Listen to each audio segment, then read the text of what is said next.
प्यारे कैसा लगता है ना रुपया लगता है राम नाम बोल प्यारे अच्छा कैसा लगता है ना रुपया लगता है कैसा लगता है ना रुपया लगता है राम नाम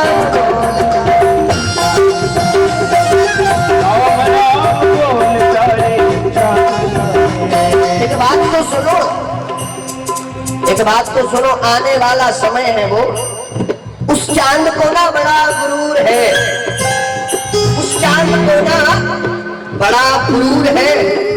क्यों गुरूर है? क्योंकि उसके पास नूर है। अब आपको भी कौन बताए कि आपके पास तो ब्रह्मेश्वर बालाजी जैसा कोहिनूर है। उठाओ ना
ना पैसा लगता है ना रुपया लगता, राम नाम बोल प्यारे बड़ा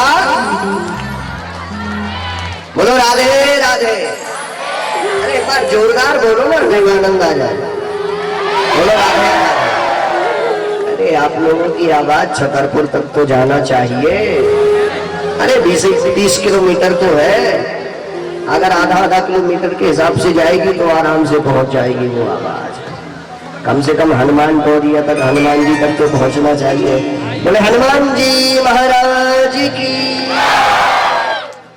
तो यदि एक सूत्र में आप लोगों को बंधना है ना, तो पहले रामचरितमानस को पढ़ करके, इसीलिए मैं 10-15 मिनट 20 मिनट आधा घंटा इसी में खर्च करता हूँ और ढूंढ करके बड़ी मेहनत करता हूँ पूरी दोपहर। फिर जाकर के आपके लिए वो मसाला तैयार करता हूँ, फिर छिड़कता हूँ सबके ऊपर। आधा घंटे में दिन भर मेहनत करता, फिर तो मैं छिड़कता हूँ सबके ऊपर। एक सूत्र में यदि बनना है, लोग कहते हैं महाराज भारत को जोड़ो, भारत को जोड़ो, भारत को जोड़ो। कैसे भारत जुड़ेगा? अरे जिस दिन तुम्हारा परिवार जुड़ जाएगा उस दिन भारत अपने आप जुड़ जाएगा। जब आपका परिवार ही आपके साथ नहीं है तो फिर भारत कैसे जुड़ेगा? भाइयों में बड़ी खतरनाक फूटन होती है। एक बार क्या हुआ, एक दो भाई थे बेचारे। अब 2 भाई थे तो उनके माता पिता खत्म हो गए, तो उनके पास एक भैंस थी और एक कंबल था। क्या थी? एक भैंस और एक कंबल। बड़ा भाई बड़ा चतुर, बड़े भाई ने स्पष्ट कहा एक काम करो छोटे भाई, ये दिन में कंबल तुम्हारा और रात्रि को हमारा। अच्छी ठंड पड़ रही थी। बोले कोई बात नहीं, वो बेचारा बड़ा भोला था। बड़े भाई ने कहा एक काम करो यार, अगर देखो भैंस को काट देंगे तो ना तुम्हारे काम की बचेगी ना हमारे काम की। एक काम करो, आगे का हिस्सा तुम्हारा और पीछे का हिस्सा हमारा। छोटा भाई बड़ा भोला था। छोटा भाई बोला कोई बात नहीं भैया, मुझे स्वीकार है। अब रात्रि को नंबर आए, बड़ा भाई का अच्छी ठंड पड़ रही थी तो रात्रि को बढ़िया बड़ा भाई कंबल, क्योंकि नंबर रात्रि को उसी का था, रात्रि को बढ़िया कंबल ओढ़ करके वो सो जाए। और दिन में जब अच्छी गर्मी निकल आए तो उसको लो भाई तुम्हारा नंबर आ गया, दिन में तुम उड़े रहो। दिन में क्या जरूरत कंबल की पड़े। आगे का हिस्सा छोटे भाई का, वो बेचारा दिन भर हरी हरी घास खिलाए, शाम को ये जाए पीछे का हिस्सा बड़े भाई का वो दूध दुहले। छोटा भाई बड़ा परेशान, छोटा भाई इतना परेशान, एक दिन संत भगवान के चरणों में गया, क्योंकि कहते हैं संत हृदय नवनीत समाना, संत का हृदय बड़ा कोमल होता है। संत भगवान ने कृपा कर दी उस बालक के ऊपर और उसको कुछ सद्बुद्धि दे दी। वो कहा बेटा ये जो मैं आपको ज्ञान दे रहा हूँ ये ज्ञान उसी के ऊपर तुम उपयोग करना। छोटा भाई बोला कोई बात नहीं। छोटे भाई को जैसे ही कंबल मिला उसने जाकर के एक होदी में डाल दिया, जैसे ही कंबल मिला उसने होदी में डाल दिया। अब जैसे ही नंबर आया रात्रि को शाम के समय, बोले भैया एक काम करो हमारा कंबल दो, हमारा नंबर आ गया, समय पूरा। उन लोगों ने ये डला है उठा लो। अरे बोले ये क्या कर दिया तूने, गीला कर दिया। देखो भैया तुम अपने समय में कुछ करो, हमने अपने समय में जो किया वो ठीक है, हमने अपने समय में किया। तुम्हारे समय में जो हो तुम करो, मैंने अपने समय में किया। वो बेचारा गीला कंबल लेकर के गया और जैसे ही भैंस धोने के लिए पहुंचा तो उसने बाल्टी को रखा ही था, तो जैसे ही उसने धोने के लिए वो बैठा तो उसने 2-3 डंडी मारी उसके मुंह में। अरे बोले ये क्या करे, बोले तुम अपने हिस्से में कुछ करो, हम अपने में कुछ भी करते रहे। बोले तुम अपने में कुछ करो, हम भी अपने में कुछ भी करते रहे। तब उसको सद्बुद्धि आई कि कभी भी भाई का भाई कभी खाना नहीं चाहिए, भाई को कभी हिस्सा खाना नहीं चाहिए, कभी किसी का कर्ज नहीं खाना चाहिए। जो व्यक्ति कर्जदार होता है, जिसके सिर पर कर्ज हो, उस कर्ज को तत्काल चुकाने की कोशिश करना चाहिए, क्योंकि जिसके सिर पर कर्ज हो मरने के बाद वो कुत्ता बन करके उस कर्ज को चुकाता है। प्यारे ये मैं नहीं कह रहा हूँ, ये साक्षात भागवत जी कह रही है इस बात को। जो भी भक्त कर्ज लेकर के मरता है, देखो करोड़ों का कर्ज, अरबों का कर्ज कर लेते हैं लोग। अरे राम राम राम राम। इसलिए कर्ज को लेकर के कदापि तुम्हें मरना नहीं है। जो भक्त कर्ज लेकर के मरते हैं वो कुत्ता बन करके चुकाते हैं। इसलिए अगर आप लोगों को कुत्ता न बनना हो स्वान, नहीं तो फिर भौं भौं भौं भौं करते करते पूरे नगरियों में घूमोगे, गलियों में घूमोगे और उस कर्ज को आपको चुकाना पड़ेगा। यहाँ पर आगे की कथा आती है कि एक दिन की बात है कि लाला ने एक दिन करवट बदल दी। मैया तो किसी न किसी बहाने उत्सव मनाती रहती थी। यहाँ परमात्मा ने पूतना का वध किया और एक दिन मैया ने ऋषि पालने में सुलाया कि परमात्मा ने करवट बदल दी। तो यशोदा मैया ने पूरे नगर में बलुआ लगवा दिया कि हमारे लाला ने करवट बदल दी, जरा करवट का बलुआ है। तो बढ़िया सब मंगल गीत गाने के लिए तैयार हो गई, मंगल गीत गाने के लिए तैयार हुई। बोले एक काम करो, अभी मेरो लाला अभी हाल ही सोया है, एक काम करो इसको जरा मैं दूसरी जगह किए दे रहा हूँ। तो लाला को जाकर के बैलगाड़ी के नीचे लटका दिया और जैसे ही बैलगाड़ी के नीचे लटकाया कन्हैया खूब रोए, खूब चिल्लाए, पर किसी ने नहीं सुनी। कन्हैया बोले मन ही मन, परमात्मा ने सोचा कि हमारे नाम के मंगल गीत गा रहे हैं और हमको लटका दिया बैलगाड़ी के नीचे। ऐसा होता है। तो हमारे परमात्मा ने एक चरण का प्रहार किया तो बैलगाड़ी सीधे आकाश में। यशोदा मैया की तो सांसें वहीं पर रुक गई। यशोदा मैया ने देखा कि मेरे लाला को तो कुछ हो नहीं गया, ना ही तूफान आया ना आंधी आया, फिर ये बैलगाड़ी कैसे। जाकर के कन्हैया की मैया पहुंचती है बाबा के लाला के पास में और अपने लाला को भगवान के नाम पे ही भगवान का झाड़ा लगाने लगती है। ये मैया का एक अटूट प्रेम होता है। भाई कोई भी कितना बड़ा महापुरुष हो पर माँ तो माँ होती है। हमारे यहाँ के प्रधानमंत्री भी हो पर माँ पहुंच जाएगी तो उनको झुकना पड़ेगा। क्यों? क्योंकि माँ तो माँ होती है। माँ का कर्ज कभी कोई जीवन में चुका नहीं सकता। प्रत्येक व्यक्ति का आप कर्ज चुका सकते हो पर कदापि अपनी माँ का कर्ज नहीं चुका सकते हो आप। और मैंने देखा है कि आजकल वृद्ध लोगों की कितनी दुर्दशा होती है। जैसे ही भाई साहब को तिजोरी की चाबी मिली, जैसे ही गोदरेज की चाबी मिली कि माता पिता का स्थान तो खेत में डल जाता है। अरे राम राम राम राम, ऐसा नहीं करना चाहिए। माता पिता के साथ इतना अन्याय करोगे, यदि उन्होंने तुम्हें किस लिए पाला है, पोसा है, तुमको इतना बड़ा किया कि आगे चल करके बालक हमारा हमको सुख देगा, और तुम जाकर के अपनी माता पिता को कष्ट में रखते हो। एक बात याद रखना, यदि तुम अपने माता पिता को इतना कष्ट में रखोगे, आगे चल के तुम्हारी पीढ़ी इतना तुमको कष्ट में रखेगी। अगर माता पिता को तुम गाली दोगे, अगर माता पिता को अपने मुख से अभद्रता बोलोगे, आगे चल करके तुम्हारी संतान मुंह में लात न मारे तो मुझे बताना, क्योंकि उसका ब्याज बन जाता है। इसलिए कदापि ध्यान रखना, माता पिता का कभी भी अपमान नहीं करना चाहिए, माता पिता का सदैव सम्मान करना चाहिए। मैंने घर गृहस्थियों में बड़ी विडंबना देखी है, जहां से देवी जी का चलवा आया सो देवी जी के जलवे में पूरा बंटा ढार कर दिया। अरे राम राम राम राम। उस माँ को कितनी खुशियाँ, उस माँ क्या क्या नहीं सोचती, हमारी बहू आएगी, हमको अच्छा ने भोजन बनाएगी, हमारी सेवा करेगी, हमारे चरण दबाएगी, हमारे कपड़े धुलेगी, वस्त्र धुलेगी, हमको सुख शांति से रहेगी। और तुम जाती हो, बहुएं जाती हो तो जाकर के अपनी सासू माँ की बड़ी बुरी हालत करती। अरे राम, बड़ा पाप लगेगा। ये मैं नहीं कह रहा हूँ, ये साक्षात भागवत जी कह रहे हैं।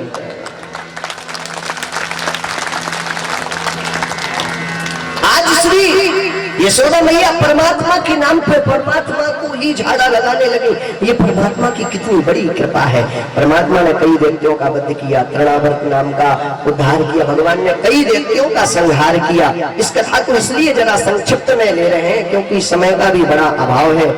आगे इसी क्रम में अपन चलते हैं तो वसुदेव जी को याद आता है कि हमारे जो दोनों बेटे हैं वो बड़े हो गए होंगे, इसलिए एक काम करते हैं, श्री गर्गाचार्य जी महाराज को भेज करके नामकरण कराते हैं।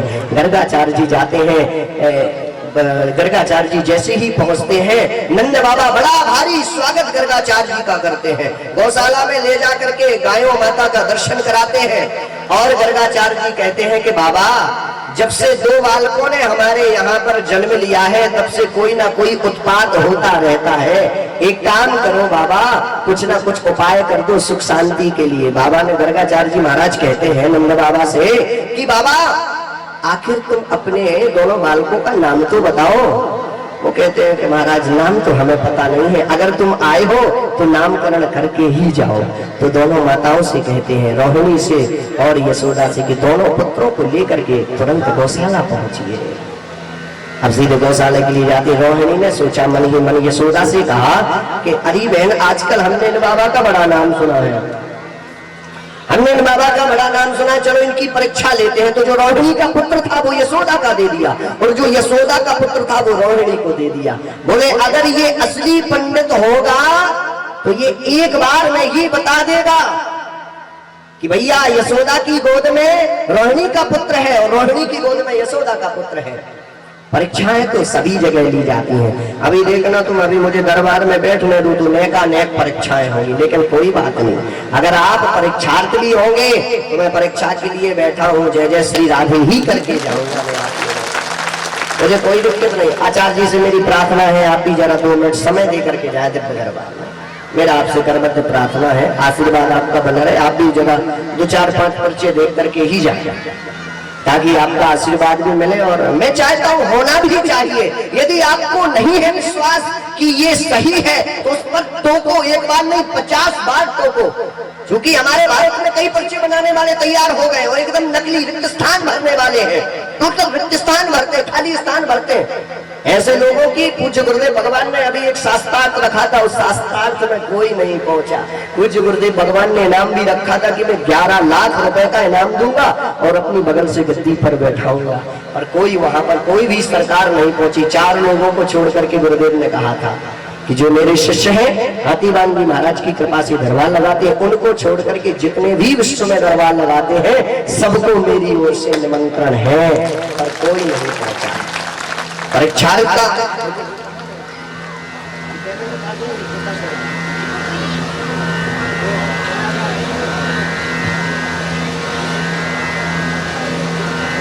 सीताराम, श्री सीताराम भगवान की जय। कलाकार का श्री अनंत बलवंत हनुमंत लाल जी महाराज की। अहम ही रोहिणी पुत्रो रविना सुहृदो गुणैः आख्यास्ते रामिति बलाधिक्यात् बलं विदु बलाधिक्यात् बलं रीझ जाते हैं, यही हरि भक्ति कहते हैं, यही सभी ग्रंथ गाते हैं। अरे भली का काम किया। क्यों? क्योंकि किसी बालक को, किसी शिशु को एक माँ ही है जो दूध पिला सकती है, वो काम पूतना ने किया। अब आजकल तो ऐसा है कि पूतना से भी बड़े खतरनाक लोग हैं। हाँ, अभी कल मैंने दो भागों में विभाजित किया था, एक कृष्ण भाग में और एक कंस भाग में। यहाँ पर दो प्रकार के लोग बैठे रहे। कल मैंने किसी से कहा भैया ताली बजाओ, तो वो और ऐसे कर रहे। हमने कहा इनसे बात करो, कौन करे। हमने कहा तो मतलब तुम कृष्ण के नहीं हो, तुम साक्षात कंस के हो, हमें लगता है। पूतना से भी खतरनाक लोग हैं। अब देखो, आज अभी 8 बजे तक, कल मैं 9 बजे तक यहाँ आया था, तो 9 बजे तक मैंने देखा था कि इतना पंडाल भरा नहीं था। और आज दिव्य दरबार का नाम है, वो देखो पहले कितनी पब्लिक भर गई, देख रहे हो। और अभी इससे धूनी हो रहा है, मुझे पता है ये जितनी भी जो जगह दिख रही है ना एकदम भर जाएगी, लेकिन कोई दिक्कत नहीं है। प्रयास तो मैंने किया, 1 दिन का नहीं 2 दिन का दिव्य दरबार लगाया जाए।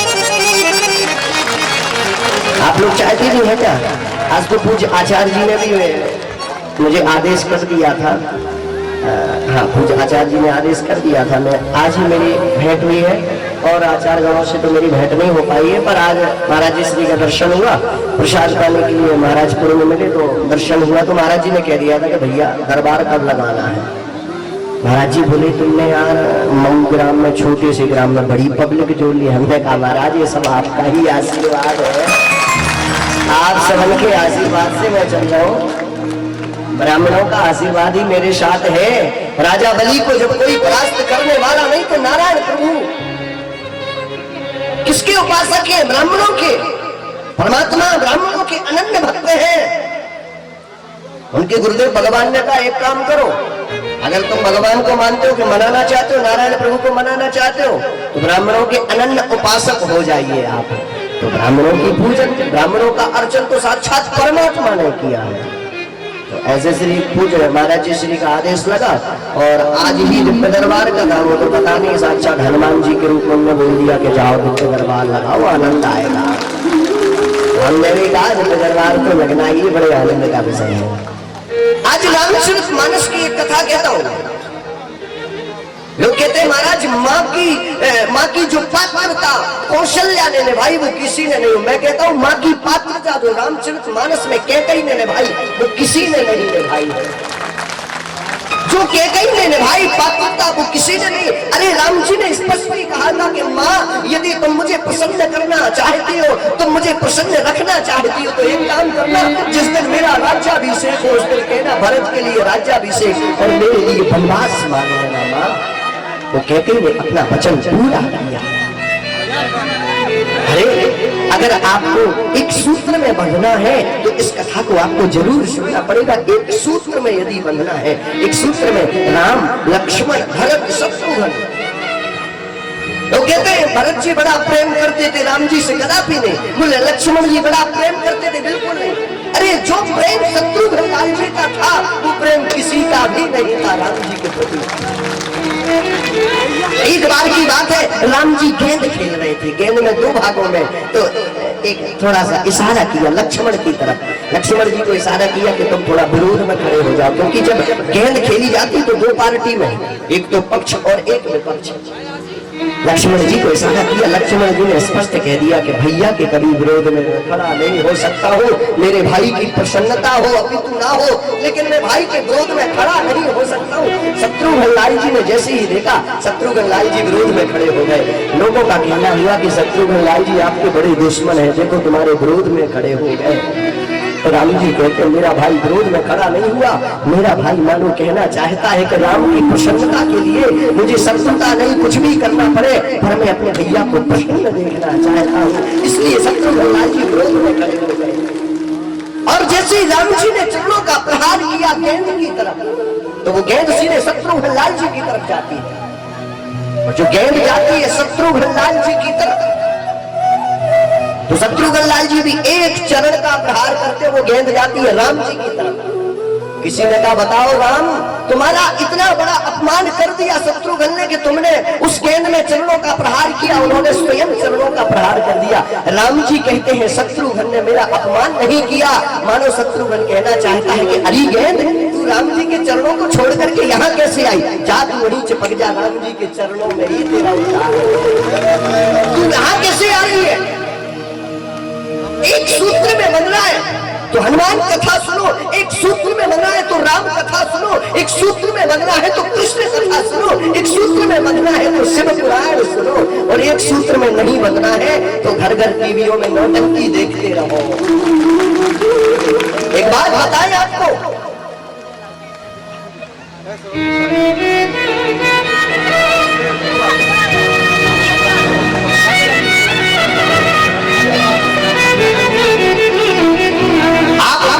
सीएम बनाओ, आप अपने बेटे को डीएम बनाओ, आप अपने बेटे को एसडीएम बनाओ, लेकिन सबसे पहले अपने बेटे को रामचरितमानस पढ़ा करके इंसान बनाओ।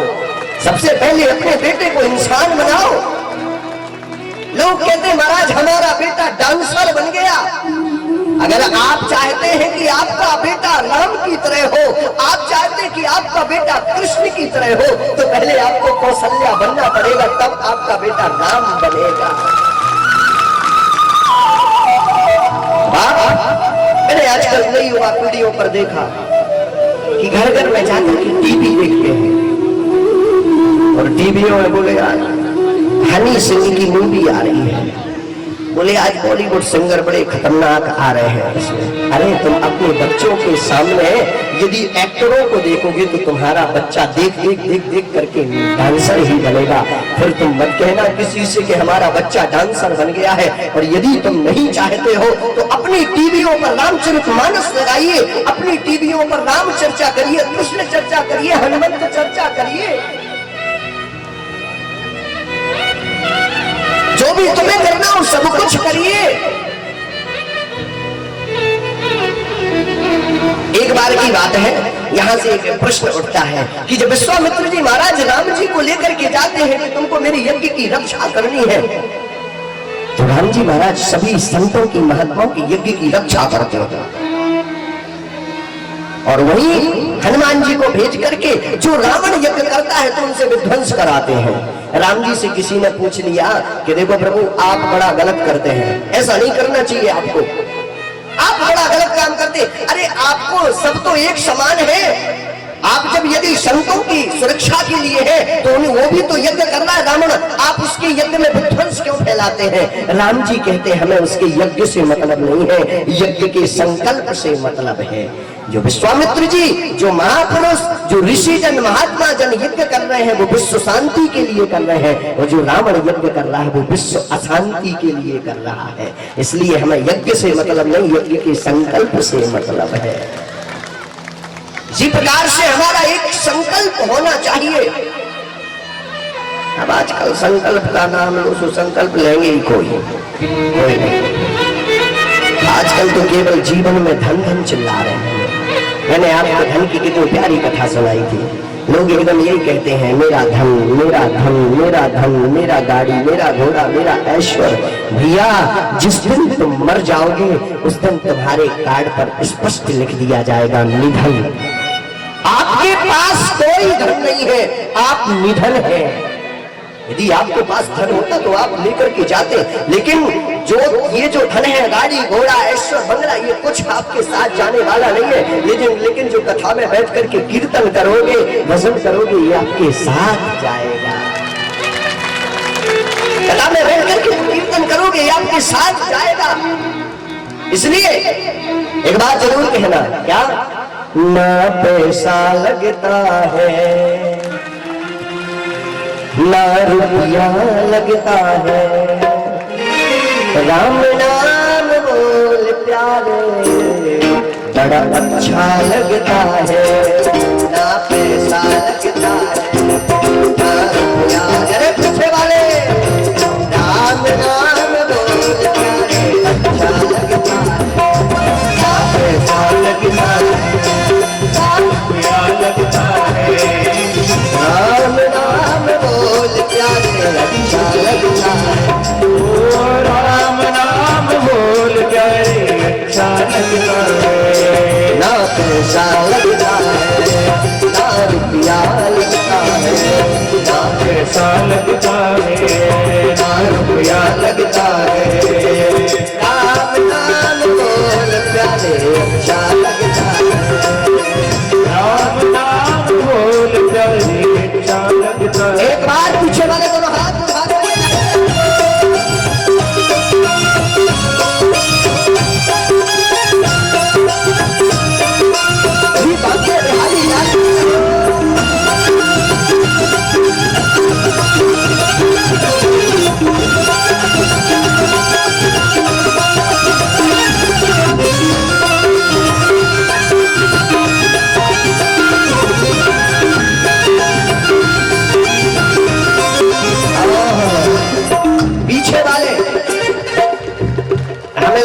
ये पूछो भागवत किसे कहते हैं, ये पूछो रामायण किसे कहते हैं, अब तुम पूछ रहे हो कि पर्यावरण किसे कहते हैं। अरे जब पढ़ाई थी तो मैं क्या बता दूं कि पर्यावरण होता क्या है, क्या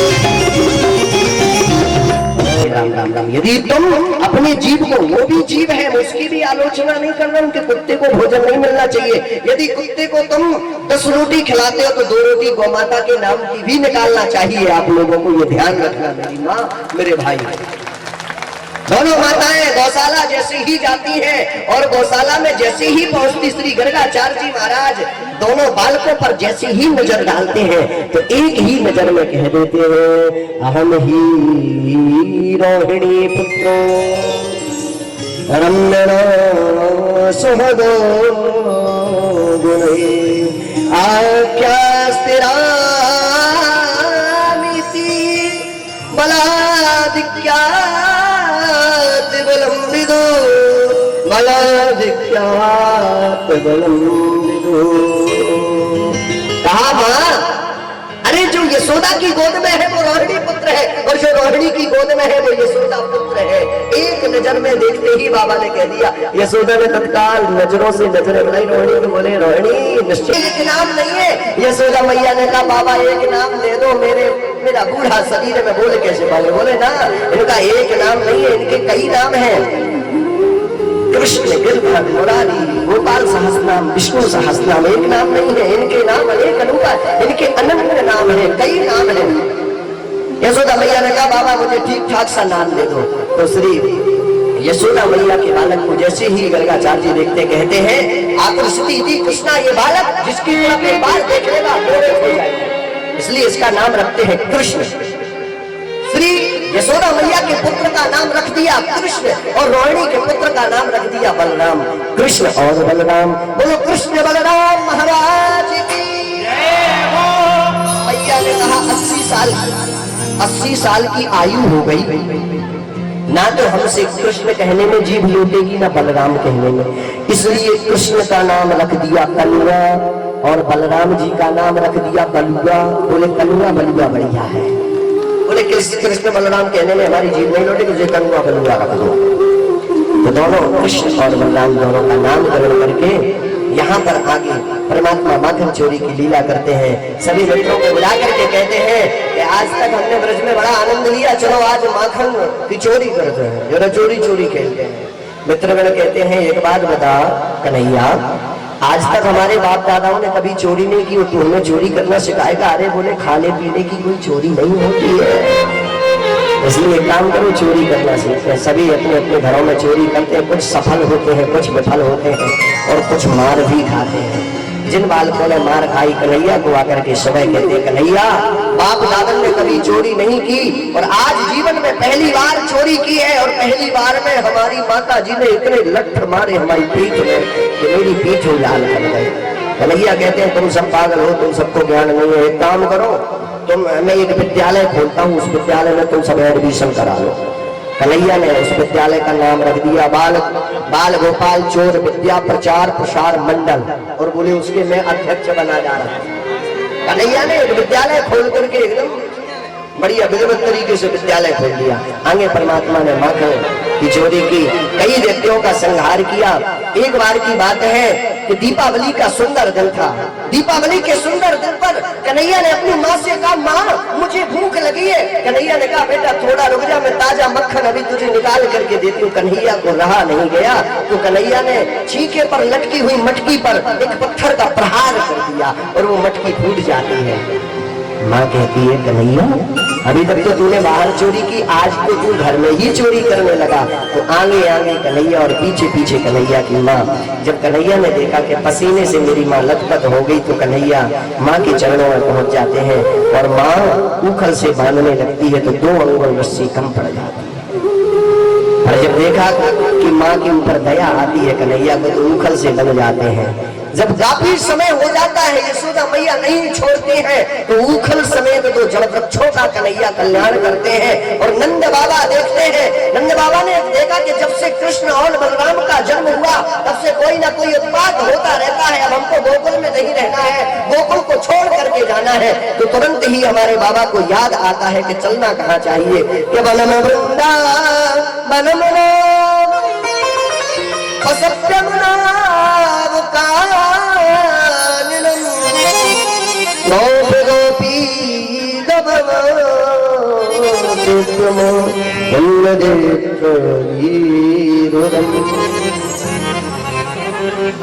वृंदावन कितने लोग जाना चाहते हैं? एक बार ऐसी मैं दिल्ली के पास कथा कह, मैंने कहा वृंदावन कितने लोग जाना चाहते, तो सबने हाथ खड़े कर दिए। एक महापुरुष मेरे सामने बैठे थे, उन्होंने हाथ खड़ा नहीं किया। मैं, भाई साहब तुम जाना नहीं चाहते? बोले जाना तो था, घर वाली ने मना किया था कि कथा सुन के सीधे घर आना, कहीं जाना मत। घर वाली ने मना कर दिया था, इसलिए हमारा जाने की तो इच्छा भूल के वृंदावन चले, लेकिन झूठ मूठ के हाथ नहीं था। अच्छा तुम लोग कितने लोग जाना चाहते हो तो उठाओ ना। तो कहते हैं, ओ अलीरी मोही वृंदावन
बजवाई जाती ताली कि आपके अंदर जो घुसा बैठा पाप हो, जितनी जोर से बजाओगे तो वो जो अंदर के पाप है वो बाहर आ जाएंगे, और यदि नहीं बजाओगे, वो बगल वाला बजा रहा है तो उसके पाप पूरे तुम्हारे अंदर घुस जाएंगे।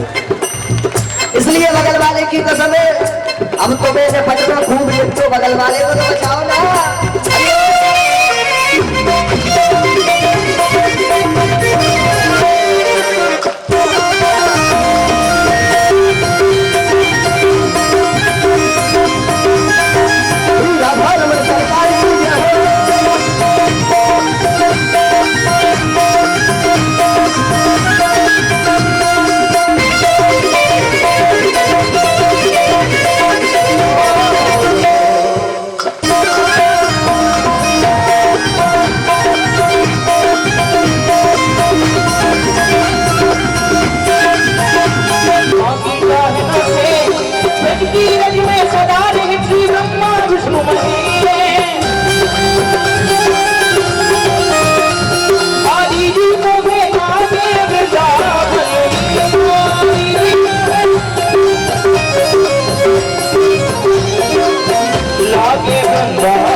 में कन्हैया कहते हैं माँ मैं इस वृंदावन में हरी हरी घास है, मैं यहाँ पर गाय चराऊंगा। मैया कहती है बेटा अभी तू बड़ा छोटा है, तेरी छोटी सी उम्र है, इसलिए काम कर अभी गाय न चरा करके तू बछड़ों को चराना सीख। एक बार ब्रह्मा जी को भ्रम हो गया कि ये कैसा भगवान है, अरे बाल गोपालों के साथ में प्रसाद पाने लगता, ये कोई भगवान नहीं है। कुछ लाठी डंडा, कुछ बछड़े और कुछ बाल गोपालों को गायब कर देते हैं ब्रह्मा जी।